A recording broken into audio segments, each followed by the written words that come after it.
ahí. Ya, y la otra cosa que les quería decir, o sea, más bien, les voy a pedir un poquito de disculpas en ese sentido, pero hoy día me gustaría terminar la materia de esta semana para poder em, dedicar la próxima clase, la del viernes, la que tenemos, entera a ejercicios, para practicar lo que hemos visto ahora entre lunes y hoy día. ¿Les parece bien? ¿Ya? ¿O no? Es que es por un tema de que de esa manera no tenemos que seleccionar algunos ejercicios nomás, sino que podemos después el viernes hacer la clase completa de ejercicios. Profe, ¿Sí? disculpe, ¿qué había mencionado de los ejercicios que pensaba hacer como los de esta clase y los anteriores, de las clases anteriores? Es que la materia que vimos el lunes y la que vamos a ver hoy día, la quiero practicar el viernes. Ah, ya, ya, súper. O sea, pero ahí la clase completa. Estaría bueno porque cuesta como harto lo de demostrar con límites, o sea, con demostración de la existencia del límite con la definición, Sí, al menos sí, en mi caso personal. sí, es que es una parte un poco más peluda. Bueno, en total, esa parte también es, digamos, es peluda porque hay que jugar ahí con las expresiones un poco. Pero bueno, ahí espero que podamos ver algunos ejercicios también. Lo que pasa es que quiero el viernes hacer con ustedes o mirar al menos con más detalle una guía de ejercicios que está publicada justamente porque se supone que ese tipo de ejercicios después son como referencia para las evaluaciones, ¿ya? Entonces, para empezar, voy a compartirles pantalla. Bueno, tengo que arreglar aquí mi escritorio todavía. Ya, entonces, habíamos quedado acá con la definición de la derivada direccional y ahí yo les había hecho ese gráfico acá y lo voy a agrandar acá también de nuevo. Pero ándate para allá. Lo agrandamos un poco más. Bájale, ahí. Bueno, entonces, con ese gráfico, la idea es que las derivadas parciales que hemos calculado corresponden a si dentro del dominio recorremos rectas que pasan por el punto que nos interesa y son paralelas a los ejes. Entonces, aquí en esa dirección voy a obtener la derivada parcial respecto a y aquí en esa dirección voy a obtener la derivada parcial respecto a x, ¿ya? Con un segmento de recta dentro del dominio que es paralelo al eje X. ¿Ya? Y ahora la idea de la derivada direccional es que podamos movernos a lo largo de rectas que tengan cualquier inclinación acá. ¿Ya? O sea, en este caso acá dibujé como casi una diagonal, pero podría ser por allá también, o más cercano a un eje, pero no sobre o sea, digamos, el eje, entre comillas, que nos queda acá con las rectas paralelas a los ejes, ¿ya? Entonces, para eso, una herramienta muy útil es este objeto de acá, que es el gradiente, pero eso lo vamos a ver, creo, un poco más abajo, ¿ya? Pero el gradiente es simplemente, en el gradiente coloco en cada componente, coloco la derivada parcial respecto a la variable respectiva y esas aquí están ordenadas, ¿ya? O sea, si yo tengo el plano R2 y tengo ahí los puntos, los nombro usualmente con coordenada X e Y, entonces la derivada parcial respecto a X va a ser la primera y respecto a Y va a ser la segunda componente del gradiente. Bien, entonces, acá, en primer lugar, la derivada direccional la definimos entonces utilizando el límite. Ahora, o sea, esa definición que es la estructura, ya es la misma definición de derivada que ustedes conocieron en cálculo 1. Lo único es que ahora este D de acá es una D gruesa, o sea, es un vector, ¿ya? Es una dirección. Por eso ocupan siempre la D por derivada direccional, ¿ya? Y acá tenemos una función escalar, pero en varias variables, ¿ya? O sea, el resultado aquí son números, es el límite aquí al final en total, es un número, o sea, sí, es un número, ¿ya? Porque tengo solamente un número aquí en el numerador dividido por otro número. Ahora, lo que sí, los argumentos de la función aquí son vectores. Y para eso tomamos una dirección y utilizamos el hecho de que, o sea, para, digamos, no complicarnos la vida, ¿ya? Vamos a pedir que esa dirección, ese vector que nos indica la dirección, tenga norma 1, o sea de longitud 1. Ahora, aquí, por supuesto, si escogemos justo como dirección acá uno de los vectores de la base euclidiana, vector canónico, ¿ya? Entonces obtenemos directamente la derivada parcial. Y esto aquí del tema de la norma 1, eso es para después normalizar, o sea, tener una sola derivada direccional, ¿ya?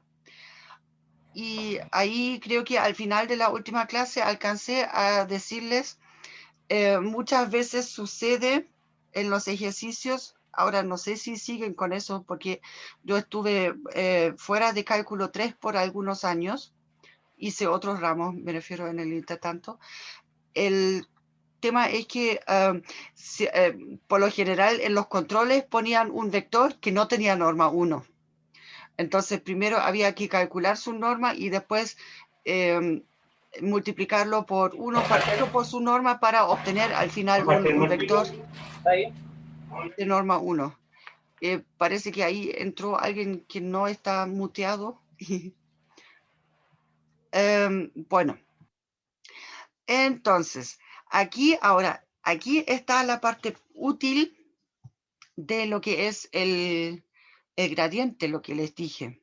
Porque la derivada direccional, ¿ya? Acá, la podemos calcular utilizando el vector gradiente acá, con la dirección simplemente. Y ya, ¿qué significaban esos paréntesis como triangulares? Es el producto interno. En otros textos eso se denota también utilizando el producto punto. O sea, es el gradiente de f en x, producto punto con el puntito bien gordo, con el vector d. ¿Ya? Y aquí entonces la parte importante es que ese d realmente tenga norma 1. ¿Ok? Eso. Lo que pasa es que con la definición del límite, acá arriba, aquí no importaría tanto si ese D tiene norma 1 o no, porque en total aquí el H... no es cierto, puede inducir aquí un factor incluso, ¿ya? Entonces, por eso acá, pero este mecanismo del producto punto, de hecho, si ustedes miran en otros textos, por lo general va a estar anotado con esa notación del producto punto, ¿ya? ¿Y cuál es el producto punto? simplemente tomo la primera componente del gradiente y la multiplico por la primera componente del D, y después le sumo la segunda componente del gradiente multiplicada por la segunda componente del D, y así sucesivamente hasta que termine. Ya.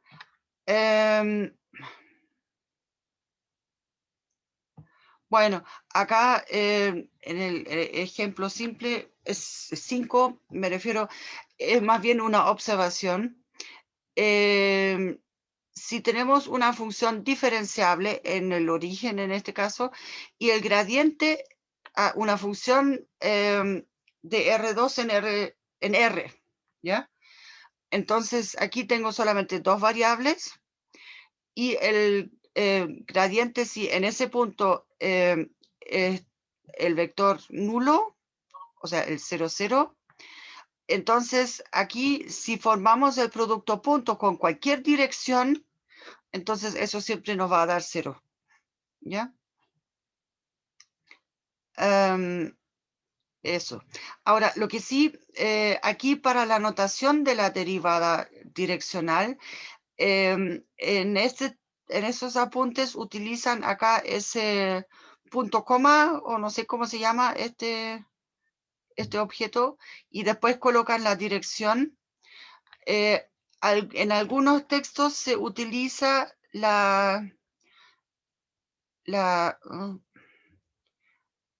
esa otra notación también, con el F. No, perdón. A ver, de hecho, existen aquí varias notaciones de D, aquí evaluado en X. Esa notación, con ese simbolito de la derivada parcial, pero aquí en el denominador tengo un vector ahí, ¿ya? Y la otra notación acá es también un F sub D en el X, ¿ya? O sea, esas otras notaciones también existen y están en otros textos, como por ejemplo el Stuart, cosas así. Ahí utilizan más bien esa notación, o, bueno, raras veces esa notación, ¿ya? Pero solamente para que tengan eso en claro si ustedes estudian de otro libro. Ahora, acá tomamos una función, entonces, otra función de R2 en R, dada de esta manera. Aquí, de nuevo, entre comillas, por tramo, ya, aquí, en este caso, hay que definirla de otra manera en el origen, ya, porque si no, aquí, esta expresión algebraica no estaría definida.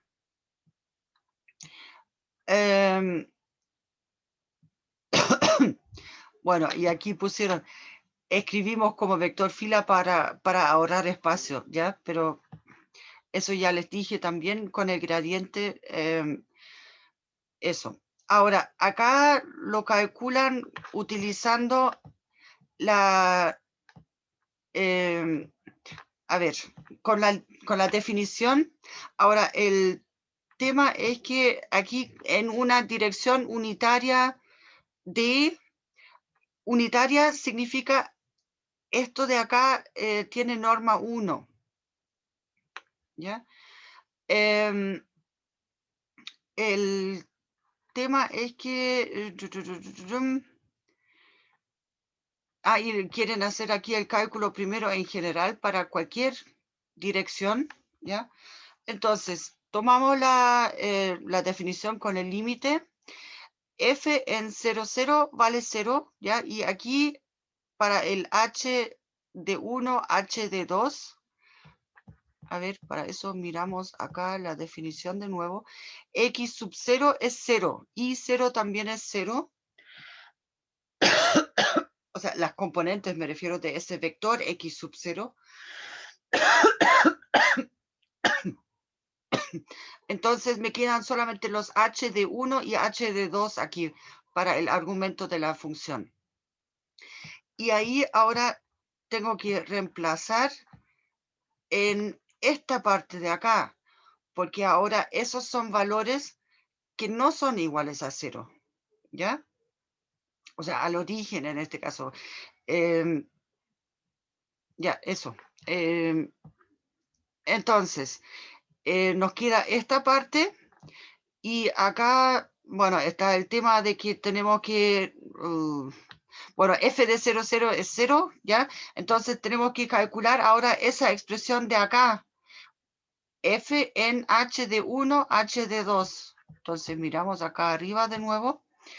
Aquí entonces sería h de 1 por h de 2, h de 1 menos h de 2, y aquí tengo h al cuadrado por de 1 al cuadrado más, y así sucesivamente, ¿ya? Aquí ustedes pueden ver, puedo sacar factores en común. Aquí hay un h cuadrado, acá habrá un h cuadrado, lo simplifico, y acá me queda un h que puedo factorizar. Bueno, de hecho, acá pusieron todos los términos al principio, entonces cancelo esta h con esta, esto de acá se me queda, esto también, el denominador queda, el resto queda igual, y aquí del numerador puedo sacar el factor común h para afuera, ¿ya? Pero como tengo toda la expresión multiplicada por 1 dividido por h, acá, entonces esa h de acá la cancelo con este 1 partido por h y se me fueron las h's. ¿Ok? Entonces, aquí podemos calcular, entonces, dado que tenemos para cualquier dirección, entonces podemos calcular aquí para algunas direcciones. Estas de acá, esta dirección, el 1, 0, corresponde a la derivada parcial en x. Y esta de acá, el 0,1, corresponde a la derivada parcial en y. Y se obtiene esto. Y aquí tomaron este otro vector, este de acá. Entonces reemplazamos en lo que obtuvimos aquí arriba. Y obtenemos ahora un valor diferente de 0. Ahora, lo que sí es que de esta manera, acuérdense lo que nosotros habíamos dicho, si hay si hay, digamos, caminos diferentes por los cuales nos podemos acercar a un punto y los límites resultan diferentes, entonces ese límite no puede existir en total, ¿ya? Entonces, por eso aquí ahora pusieron esa parte de que f no es diferenciable, porque para algunas direcciones el límite, o sea, lo que yo puedo hacer, intentar como límite, ¿ya? Es igual a 0, y para esa dirección acá, por ejemplo, es algo diferente de 0. O sea, por eso acá esa parte que no es diferenciable en el 0, 0. Aunque existan ambas derivadas parciales y todo eso, ya, pero la función igual no es diferenciable. Ahora, bueno, aquí quieren, lo que pasa es que acá las derivadas direccionales nos pueden dar un poco un indicio de cómo se comporta el gráfico de la función. Entonces, acá, cuando queremos buscar el mayor crecimiento de la función, buscamos, o sea, a ver, aquí pusieron solamente es en la dirección D, ¿ya? Que va a ser el gradiente dividido por la norma del gradiente, porque acuérdense, D tiene que tener norma 1. Ahora, ¿por qué obtenemos eso? eso tiene que ver con que el producto punto está relacionado con el coseno. Bueno, acá no lo pusieron de esta forma. Ya, a ver. O sea, a ver, lo que hicieron acá era esencialmente, tomamos esta definición de acá, ¿ya? Entonces, aquí lo que estamos haciendo es, estamos tomando el producto punto entre dos vectores. Y acá lo que necesitamos es que, a ver, ¿cómo era? A producto punto con B dividido por, a ver, déjeme, solamente para asegurarme acá, bueno, dividido por la norma del vector A por la norma del vector B. Esto va a ser,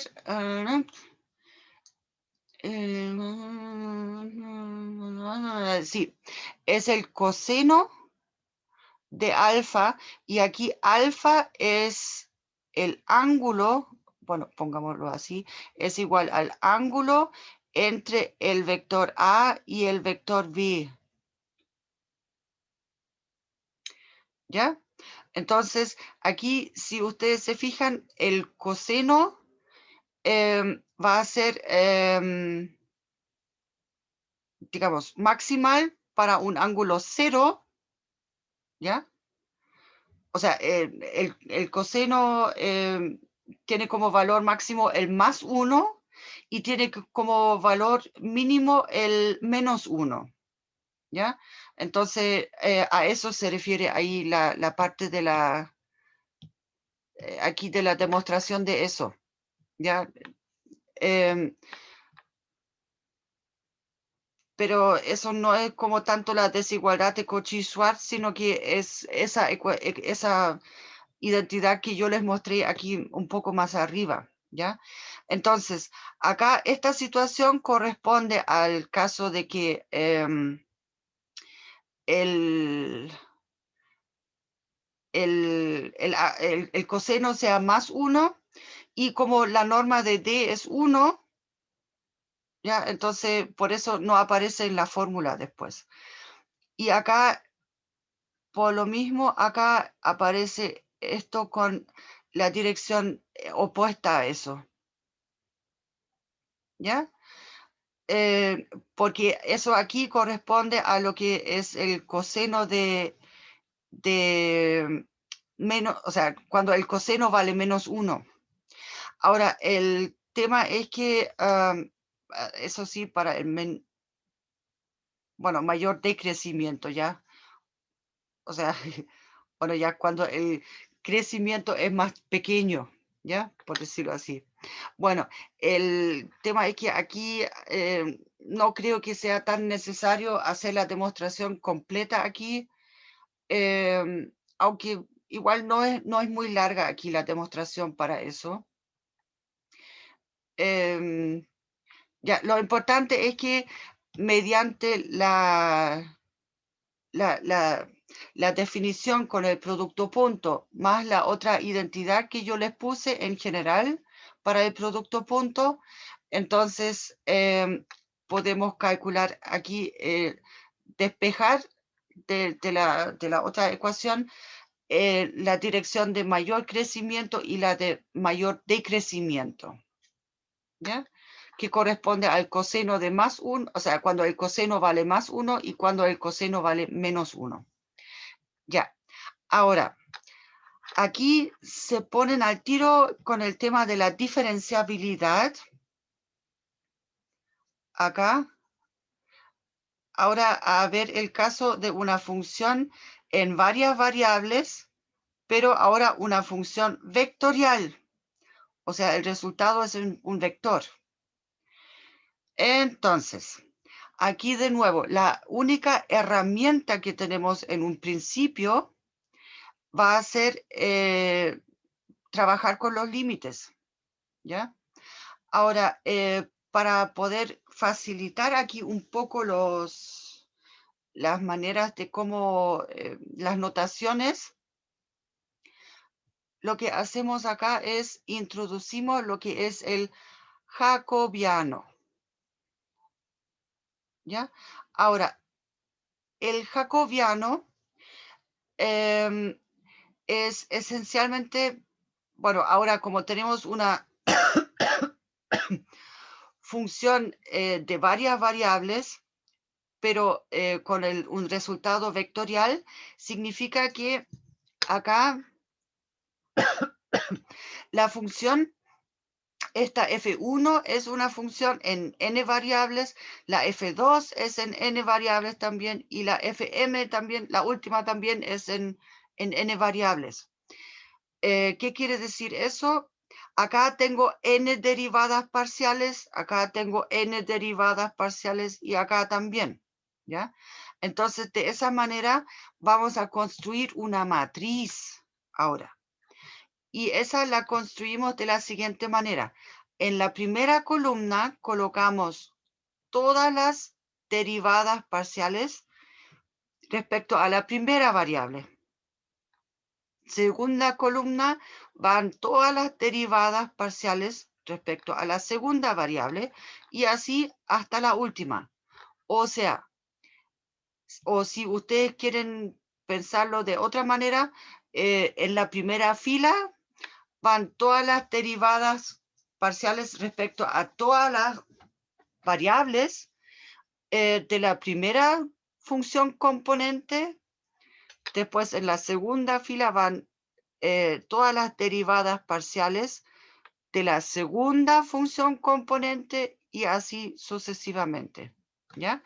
Y ahora este objeto se llama el jacobiano y la notación acá es esta, con la D mayúscula. Esa notación es bastante común en todos los textos y eso sí, de hecho yo reclamaría aquí una cosa. Yo le pondría aquí a esta f la flechita también, ¿ya? Porque ahora la función f también es, el resultado es un vector también, ¿ya? Pero bueno, aquí en esos apuntes no lo están tomando tan estrictamente, porque aquí en esa parte es también, en sí, aquí tendría que ir la flecha, pero ojo, f1 es una función con resultado un número solamente, un escalar. O sea, aquí sobre los F1, F2 hasta Fm, ahí no va la flechita. ¿Ya? Bueno, acá debería ir también la flechita. Ya, bueno. Pero ya, lo importante es que ustedes tengan claro cuándo tenemos un número y cuándo tenemos un vector. ¿Ya?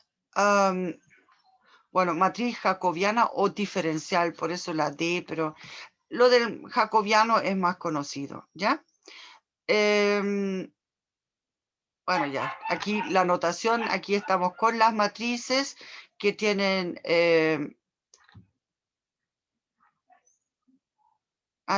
tienen M fila, aquí siempre es fila por columnas, ¿ya? Bien, ahora acá, bueno, ya una pequeña observación. Si la función es una función con escalar, entonces el jacobiano es simplemente el transpuesto del gradiente, ¿ya? Porque habíamos definido el gradiente como un vector columna, pero habíamos dicho acá, estos son las filas acá, ¿ya? Aquí la primera función componente tiene todas sus derivadas parciales en la fila. ¿Ok? Por eso tenemos aquí la traspuesta de gradiente. Ahora, acá entonces miremos un ejemplo cortito. Entonces, para esa función, una función de R3 en R2, definida de esta manera. O sea, tengo tres variables, X, Y y Z, ordenadas de esta manera. Entonces, para calcular el jacobiano, ¿qué es lo que hacemos? Para la primera fila, tomamos la primera componente, la derivamos primero respecto a, ¿saben qué? Podría marcar eso un poco. Entonces, primera componente, ¿ya? Entonces, acá primero derivamos esa expresión, la primera componente respecto a x. Nos queda 2x y se tragaron el y. Está malo acá, faltó el y, ¿ya? Porque y, z son constantes respecto a la derivación respecto a x. Entonces siguen multiplicando acá, ¿ya? ¿Ok? Ahora tomamos la misma primera función y la derivamos respecto a y. Ahí está bien. Ahora x cuadrado y z son, o sea, x cuadrado z es constante para esa derivación. Y nos queda esta parte. Y eso respecto a z, entonces x cuadrado y son constantes. Ahí sí, eso está bien. Ya, entonces miramos ahora la segunda componente acá, para la segunda fila. Y tenemos entonces, para derivar respecto a x esto, digamos, aquí con la parte del seno tenemos una función compuesta, así que va a ser regla de la cadena acá, va a ser el coseno de x por y por la derivada de lo de adentro, y lo de adentro es x por y, entonces y ahí es la constante, por eso aparece acá esta y, eso. Ya, ¿y qué pasa con el z cuadrado?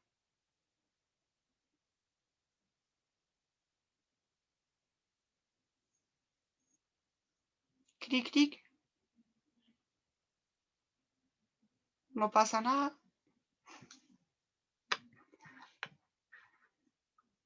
¿Qué me dicen? ¿Van arrancando más bien? ¿Están perdidos o qué pasa?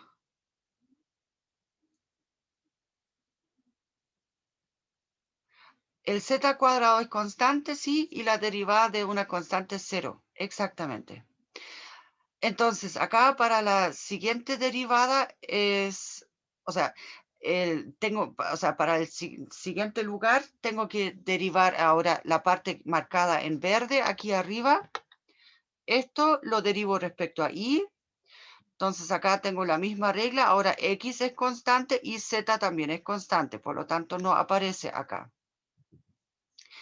Y para la última derivada parcial acá, el seno de xy es una constante. Entonces, por eso no aparece acá y solamente la derivada parcial respecto a z es el 2z. ¿Ya? Entonces, ese objeto no es tan difícil de encontrar. Veamos ahora un poco algunas propiedades con eso. Entonces, para la diferenciabilidad de una función, a ver acá, diferenciabilidad, ¿ya? Ahora, eso sí, acá de nuevo está el tema de la función. Esa función ahora es una función vectorial, ¿ya? Entonces, ya, primero necesitamos que existan todas las derivadas parciales, ¿ya? Porque ya vimos acá, para el jacobiano, necesitamos que todos los lugares estén bien ocupados. Y aquí la otra cosa es ahora este límite aquí de nuevo. Ya, a lo que se refiere ese límite. Aquí tenemos que fijarnos bien ahora qué es lo que tenemos acá, qué tipo de objetos. Fíjense que acá nuestra función f, el resultado es un vector, ¿ya? O sea, acá esa resta de los primeros dos términos es un vector. Acá, acá esta parte es una matriz, ¿ya? Y esa matriz la multiplico por un vector también, porque tomo un vector y le resto el otro. ¿Ya? Entonces puedo calcular ese producto matricial. Ahora, ¿por qué? Acuérdense el jacobiano acá es de tamaño m por n, ¿ya? Y este lo multiplico con un vector que es del estilo n por 1, ¿ya? Porque los x acá están en Rn, ¿ya? Entonces el resultado acá va a ser un m por 1. Acá el resultado es también un vector m por 1 porque f llega a Rm, ¿ya? Entonces, bueno, por lo menos esa diferencia acá dentro de la norma en el numerador la puedo calcular bien, ¿ya? Ahora, lo que sí es que como nos interesa solamente estar cerca, entonces, por eso tomamos aquí la norma para después tener solamente números, por decirlo así, solamente reales, números reales, y poder calcular bien el límite. Ahora, ¿por qué aquí lo que está dentro de la norma en el numerador? Eso tiene que ver con que habíamos dicho que lo que queremos usar como derivada o algo por el estilo, ¿ya? Entonces, eso debe formar localmente una buena aproximación a la función, ¿ya? Entonces, por eso aquí esa diferencia que, digamos, corresponde a lo que sería, si no estuvieran aquí tantas flechitas, acá a propósito me faltó colocar una flecha, entonces sería en una variable, ¿ya? Y con resultado, digamos, un número real, sería la aproximación utilizando la recta tangente, ¿ya? El esquema matemático es exactamente el mismo que se utiliza en cálculo 1, ¿ya? Lo único es que ahora aquí hay que, por supuesto, tratar con objetos que tienen otras características también, ¿ya? Bien, entonces acá, bueno, ya aquí, eso es para el caso cuando tenemos una función con resultado un escalar, un número, ¿ya? Y esa definición ya la habíamos visto. ¿Qué más? Ya, entonces, bueno, acá de nuevo voy a tener que corregir un poco la notación para distinguir bien. Aquí ahora estamos de nuevo en el caso, una función en varias variables, pero una función vectorial, ¿ya? Entonces, supongamos que f es, a ver, déjenme mover eso cortito, es bueno, la forma, acá tengo tantas funciones componentes. Ojo, aquí sobre la F1, F2 y esas, ahora no va la flechita porque esas son funciones que tienen solamente como resultado un número en R. Entonces, vamos a decir de que la función en total es diferenciable, sí, solo sí, cada una de las componentes es diferenciable. ¿Ya? Eso lo hace de nuevo bastante más fácil en el sentido de que la diferenciabilidad la miramos en las componentes solamente, ¿ya? Claro que las componentes aquí igual son funciones en varias variables, así que hay que hacerlo con cuidado, ¿ya? Pero eso ya lo habíamos visto antes. Entonces, bueno, aquí ponen brevemente lo del álgebra de funciones diferenciables. Álgebra se refiere a una estructura algebraica, no a que, bueno, en parte también ya a lo que las operaciones que podemos hacer. Lo que esencialmente se quiere decir acá, podemos hacer ciertas operaciones con funciones diferenciables y el resultado también va a ser una función diferenciable, ¿ya? Y en este caso acá, y bueno, en este caso, aquí estamos trabajando con matrices, acá, ¿cierto? Lambda es un escalar, lambda es un número, ¿ya? Acá lambda está en R. Entonces, las matrices también se comportan de manera lineal, sí, es que cada una de sus componentes se comporta de manera lineal, pero aquí para cada componente estoy trabajando, bueno, aquí faltó también,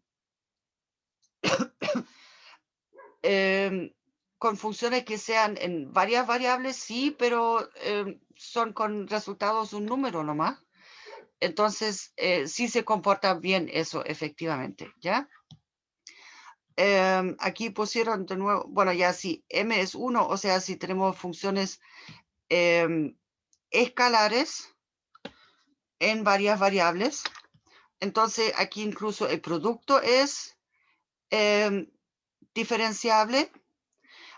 Y el tema es que, si se fijan acá, lo que tenemos acá para el producto, eso es la regla de la cadena. Ahora, lo que pasa es que aquí en esos apuntes intentaron unificar aquí un poco las notaciones para ver la diferenciabilidad al tiro de a una en un total.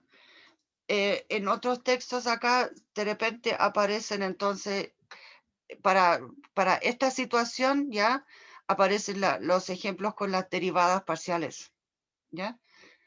Pero eso lo vamos a ver también con un ejemplo en su momento. Ya, porque aquí para la regla de la cadena, que creo que es materia de la próxima semana, vamos a tener de ahí ya para las diferentes situaciones, ¿ya? Pero en general, acá entonces, solamente utilizando esa notación como básica, ya podemos, ya tenemos la regla de la cadena también. Y acá para el gradiente también funciona, ¿ya? Ojo, acá eso se refiere a la F por G, ¿ya? Está ese paréntesis y eso evaluado en el punto X sub 0, y el X sub 0 es un punto que tiene varias coordenadas, ¿ya? Bien, pero también aquí esencialmente es la regla de la cadena, ¿ya? Una condición suficiente. Entonces, a ver, aquí tenemos de nuevo nuestra función f vectorial, y suponemos de que existen todas las derivadas parciales de las funciones componentes y además que son continuas. Acá, por un lado está lo del existe. A ver, perdón, acá me faltó la flechita también. Existen las derivadas parciales y además son continuas, ¿ya? Sí, bueno, acá lo pusieron con más detalle. Entonces, la F aquí es derivable en el punto, ¿ya? O sea, si las derivadas parciales existen y son continuas, entonces la función tiene derivada en el punto. Tal que todas son continuas. Eso aquí, bueno, no es observación, es como más bien una notación. Cuando todas las derivadas parciales existen y son continuas, entonces hablamos de que es una función de clase C1. En el sentido de que igual en cálculo 1, eso también es cuando la primera derivada existe y es continua, ¿ya? También entonces ahí es una función de clase C1. Por supuesto, C2 va a ser después si existen las segundas derivadas parciales y son continuas y así sucesivamente. Acá entonces van a ver otra vez al ejemplo 3. Bueno, ya. Pero era esa función que yo había marcado con... no, eso es otro ejemplo. No era ese. Bueno, ese parece que lo vimos en la clase pasada ya. Bueno. No, ya veamos rapidito el ejemplo 3, cómo era. ¿Dónde estaba? Ejemplo 6. Ay, ¿por qué tiene que trabajar con un ejemplo que lo vio, pero tan al principio? Acá está. Bueno, ya. Entonces, bueno, aquí podemos ver, tenemos esa expresión algebraica aquí, un producto, ¿ya? Si queremos calcular aquí las derivadas parciales, claramente aquí siempre vamos a tener que aplicar la regla del producto, por eso nos aparecen aquí abajo después tantos términos. No, acá, ¿ya? Pero eso es aplicando la regla del producto a lo que vimos antes. Eso sí, para los puntos diferentes al origen, ¿ya? Esta parte de acá. Entonces,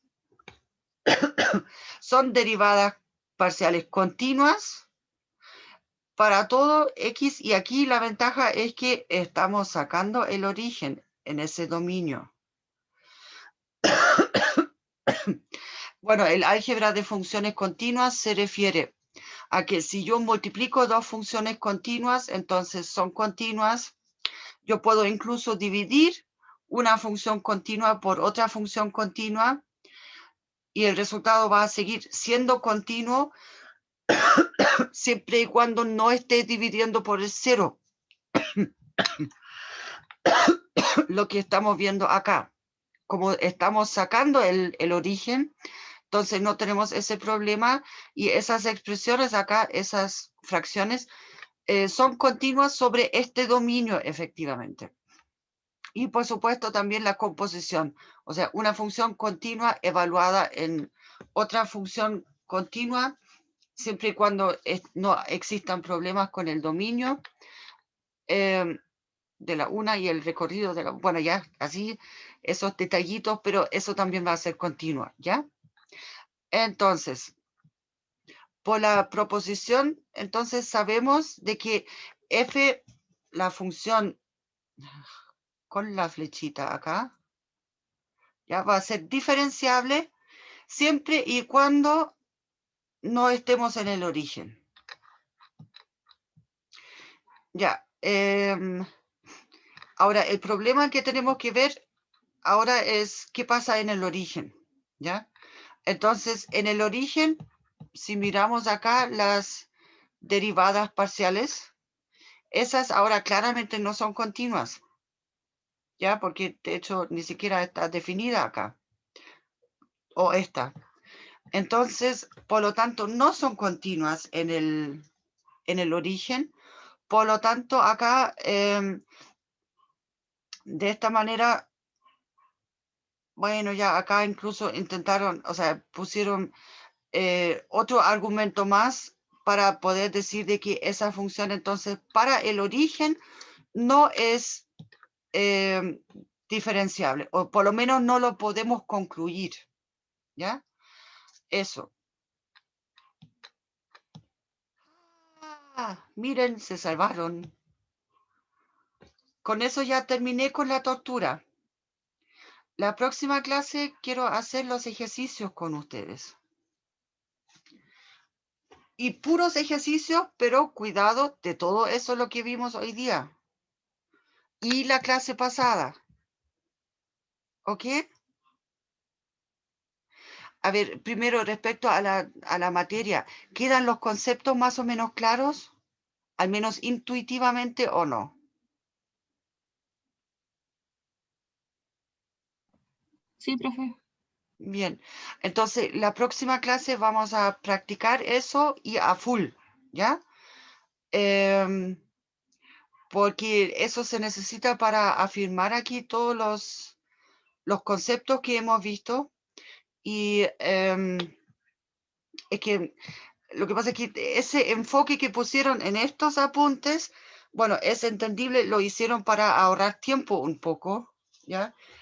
Pero, digamos, no es muy didáctico como para entender mejor los conceptos, ¿ya? Según mi experiencia, o sea, y por eso, la próxima clase, puros ejercicios y vamos a ver puro, y también les quiero mostrar ahí algunos gráficos y cosas así. Ya para que tengan después, para complementar un poco los conceptos que hemos visto hoy día y la última clase. ¿Ok? Así que la próxima clase les recomiendo asistir. Si quieren, corren la voz